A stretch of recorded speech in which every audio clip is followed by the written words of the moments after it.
Today's episode is brought to you by A&F Group. A&F Group Incorporated has developed a track record for delivering exceptional quality, price, and value to any project they are involved with.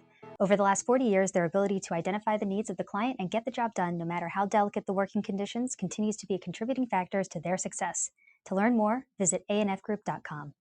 Hello, my name is Abby Maloney, and you're watching Invest Insights, where we interview thought leaders who are shaping our communities today. In today's episode, I'm joined by Jonathan Daniels, the Chief Executive and Port Director for Port Everglades. Jonathan, you just came into this position in June of this year, and what a time indeed, in the middle of a pandemic, but not only that, a $1.6 billion port expansion project. Can you tell us a little bit more about your experience as Executive Director for the Port of Gulfport in Mississippi and that massive expansion that you led there, and how that's helping frame the current situation up in Port Everglades? I think there are very similar, there are a lot of similarities between stepping in when I did in Gulfport and stepping in at Port Everglades. The fact is I was coming in on the heels of Hurricane Katrina. And even though that happened in 2005 and I was stepping in 2013, I was taking over a project that was specifically being put in place, funded by the federal government to be able to not only restore but expand the Port of Gulfport. We went through a lot of planning with the federal government. The funding actually came through disaster recovery and worked and was administered via HUD. So you had a lot of people that were not very happy, feeling that the money was being provided for an economic development project instead of housing, and it was actually supposed to be for economic development anyways. So I came in at a very, very difficult time. Was able to get the people calmed down very quickly. We were very upfront and honest associated with that. But I think more than anything, there was still a significant amount of unknown that was going on. We were talking about the development of a program and the development of a port that would be resilient against future storms. Ultimately, what did that mean? How was that going to be translated?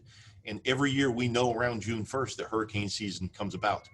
We knew that it was coming out, but we didn't have a position in a port that was hardened at that point. So there was a significant amount of uncertainty. Translating that now, 4 or 5 years later, we cut the ribbon on that facility. So we were able to get in there. We were able to get our facility into compliance, get the organization into compliance, and be able to finish the project. I think a lot of the lessons I learned there are going to translate very nicely here. Coming in at the end of June of this year, there's a significant amount of uncertainty. I think certainly when you take a look, when this all really came about in mid-March, we felt maybe in late summer, early fall, that we were going to be all back to normal. I think you look outside right now and this is normal. This is the reality. Whatever it may happen to be, I think we've become an industry and a society that in many respects expects change, and we expect to have to deal with change almost on a daily basis. So taking the lessons I learned there, bringing them here, realizing that one is we have an absolutely fantastic staff. They've dealt with a significant amount of adversity during this period of time. They've been challenged by what's occurred in the industry, been challenged by the pandemic, the change that occurs day in and day out. So now coming in here, I come in with a wonderful team. We're still having to deal with the uncertainties associated with the pandemic, but we realize it's now a part of our life day in and day out. We can't let it rule us. It does help to guide and shape us just a little bit within that, but I think we're extremely resilient in moving forward. We have not stopped our construction program, that $1.6 billion program. In fact, we've taken advantage of that because business is slowed down just a little bit. We've been able to turn that into an efficiency, and we can get this work done at a much faster pace because we don't have to deal with the congestion that we typically see at the port. I wanted to ask about the 20-year master plan. In June, the Port Everglades received unanimous approval for the plan update. How does this 20-year plan take into account the long-term effects that we might see from the current pandemic? I think in many respects, and it's changed the way in which we plan. We do have a firm plan for capital, but the way in which we administer that plan, something that may be in phase one may get pushed to phase two back into phase one. Depending on the financial implications associated, the business implications associated with the pandemic. It's also the reason why we're putting together now an economic development strategic business plan. That's the nimble and the flexible part of an overall master and vision plan. It allows us the opportunity to take into consideration significant external factors, whether they be the pandemic, the change in business because of the pandemic, and some other external factors as well. The competitive basis associated with what's coming up with my counterparts in other parts of the state. It allows us the opportunity to change that, work with the different metrics, and ultimately it spits out a decision that helps guide us in the implementation of that master and vision plan. What has been nice is it's changed enough where we are looking at phase 2 at revenue generating opportunities that typically would be pushed well into the future. We may be bringing those forward. We have to look at the return on investment. We have to look at the investment that's going to be necessary to see how that decision gets pushed off. But we're not letting the pandemic define us. We're actually utilizing it in many respects in order to focus on what change agents are out there within our industry, and also those other change agents that are outside that come back and impact us. And we're just modifying the way in which we do business. But ultimately, we are still utilizing very specific KPIs, very specific metrics in order to define our success.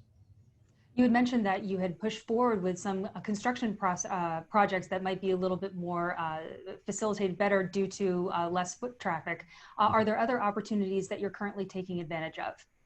I think so. The way in which we communicate with the citizenry, the way in which we communicate with our customers is going to change.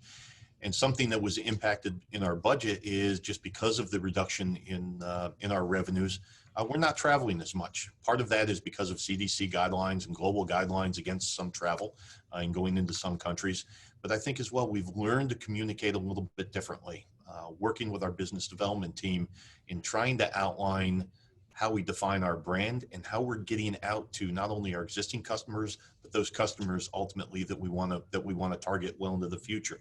You don't necessarily have that face-to-face, or face-to-face looks a little bit different. It's through a computer screen.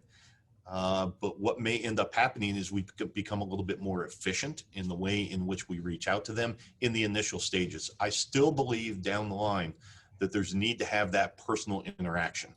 Oftentimes business, especially in the maritime industry, is based on those relationships that you build over time. I have not had the opportunity to get out and talk with the lines, talk with the customers face to face the way I've wanted to. It hasn't stopped us from communicating. It just looks a little bit different. And oftentimes, instead of sitting across the table and looking across it at 5 or 6 different people, there's 5 or 6 different cubes that are up on there.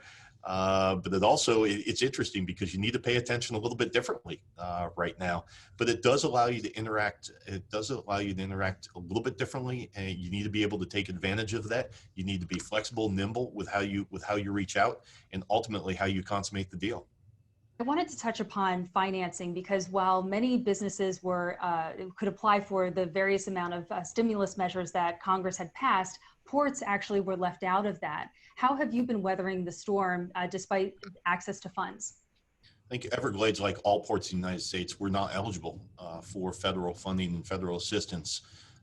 We are, because we are a critical business within the national and international network, we had to remain open. You have to have the food stuff. You have to have the materials that are being traded globally. We needed to maintain our operations during the entire time, but we were not eligible for any type of funding for assistance. Now, unlike the airports and the airline industry that saw a significant amount of financial injection, again, I'm not going to begrudge them. Our friends over at Fort Lauderdale Hollywood Airport, they needed the assistance to be able to weather that storm. As you saw those numbers go from just these massive numbers down to single digits. Fortunately, we were not in that position. And while we did drop within one of our months down by 28% in our cargo operations and went down to 0 in cruise, we still had a significant amount of revenue that was coming in. That was in a sense guaranteed. The shipping lines had to come through. They had to move their cargo through. They had to move foodstuffs within that.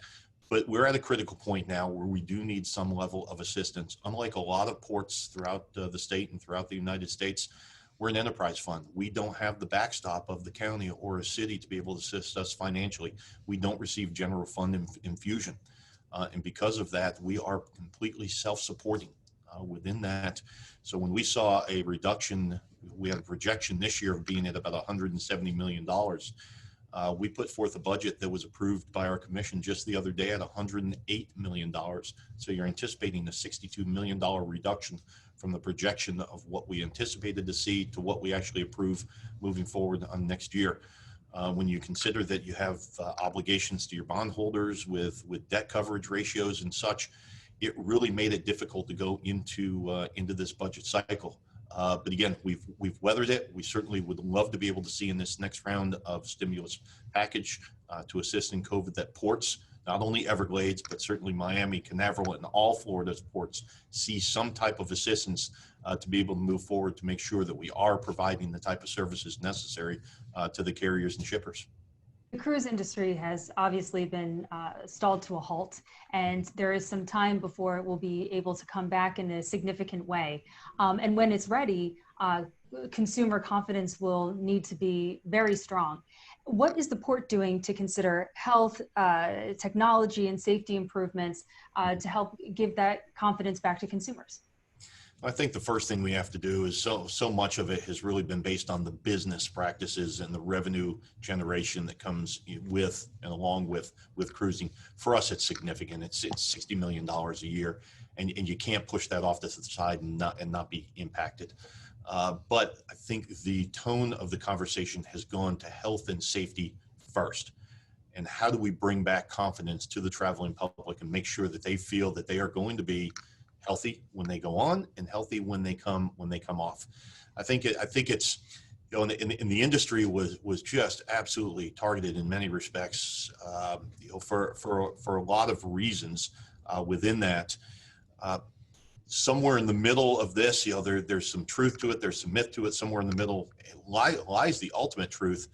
But what we've seen in the industry recently with the Healthy Sail Panel coming out, 74 recommendations on more than 60 pages, which really takes a look and when you look at the first true measure of the impact of COVID and the way in which they're going to get consumer confidence back, people have talked about testing. Are we going to test half the people? Are we going to test a quarter of the people? They came right out in condition number one. We will test 100% of the passengers prior to embarking on the vessel. It also goes with crew embarking on the vessel before they come in.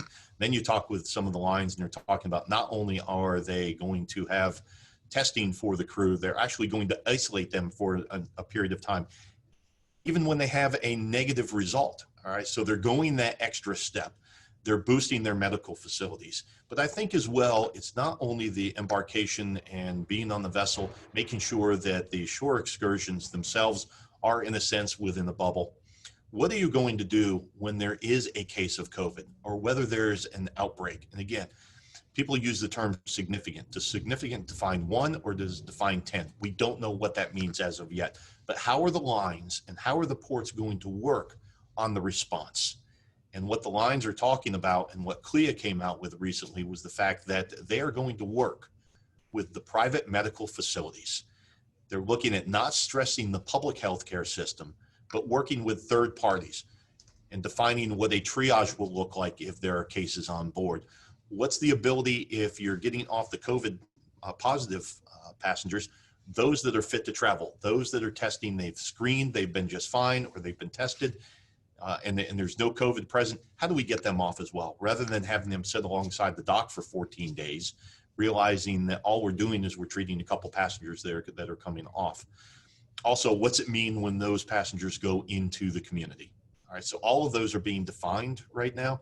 I feel certainly better after what I've read in saying that they are not only meeting, but they're exceeding what they feel are going to be CDC guidelines. But it's going to have to be from the lines. It's going to have to be translated from the ports. It's going to have to get into the public. That's going to start very quickly. We're going to meet with county administration to make sure they're comfortable. And if we need to go back and talk with the lines and talk with the associations, we're certainly going to do that. Health and safety, first and foremost, for the citizens of Broward County. And again, we have close proximity with our staff to the cruise operations day in and day out. I want to make sure that our staff is safe. And then that translates as well into what it means into the community. Port Everglades is a huge economic engine for South Florida, and it obviously has been impacted by the pandemic. As we start to imagine the economic recovery in a post-pandemic world, what are the items that you're concerned about that we need to address today to ensure that we have a safe landing at the end of this?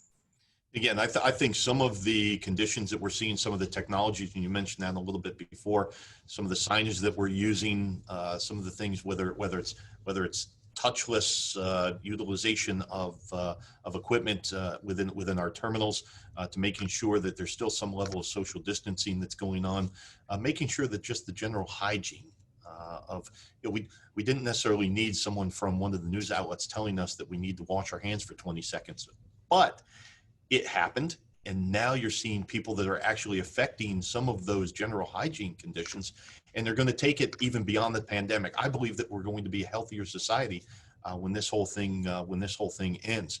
But ultimately, as a business, we need to make sure that we are not overwhelming the work that we're doing day in and day out by what's being affected by the pandemic. It will go away, but how do we take those lessons learned and make ourselves even a better and leaner operation? We came in with a very, very difficult budget process. We slashed a significant amount, and in the end, while we trimmed some of our areas that may have had a little bit of excess to them, we feel that we have not put ourselves in a position where we're going to impact ourselves 4, 5, 6, 7 years down the line with deferring maintenance and doing things. We're also making sure that we are ready at a moment's notice within the terminals that are necessary. We're also taking advantage of, quite honestly, some of the rates that are out there and they're available. Buying new equipment. We will take delivery on 3 new ship-to-shore gantry cranes. We need to make a decision in the next few months as to whether we're going to order 3 more and have those coming in. So we haven't stopped. And I think we're learning about ourselves. We're learning about ourselves as an organization. The transition has been probably as strange a one as I've ever been involved in, but it's also allowed me the opportunity to spend a little bit more time and know that the staff itself is concerned not only about what goes on here, but I'm also finding out about them as people, realizing that when they leave here, the conditions that they're going home to, they need to be safe, they need to be healthy. You learn a little bit more about them during this period of time when things are different. When things are a little bit off than you do when things are just going absolutely full bore. It's oftentimes easy to manage an organization when things are going great, when the money's rolling in and you have really no concerns associated with that. You really find out about the mettle of an organization when you have to deal with difficult times. This is an organization that dealt with very difficult problems, made very difficult decisions, made them not only based on business practices, but also humanitarian practices as well. I think that's something as an organization we're going to take forward. It allows us the opportunity to be, feel a little bit more empathy for the people that are utilizing our facilities. It allows us the opportunity to go out and I think be better citizens and better representatives in Broward County with the 2 million plus people that we have in the county. And, when you're speaking about these lessons that you're learning and the new challenges that you've been faced with, I've been having a lot of conversations with executives about the very same thing. Just a new day, new problem, new solution. And it's been incredibly hard for employees, for employers, for the public sector, for the private sector. And so my last question to you is, what have these past number of months taught you about resilience?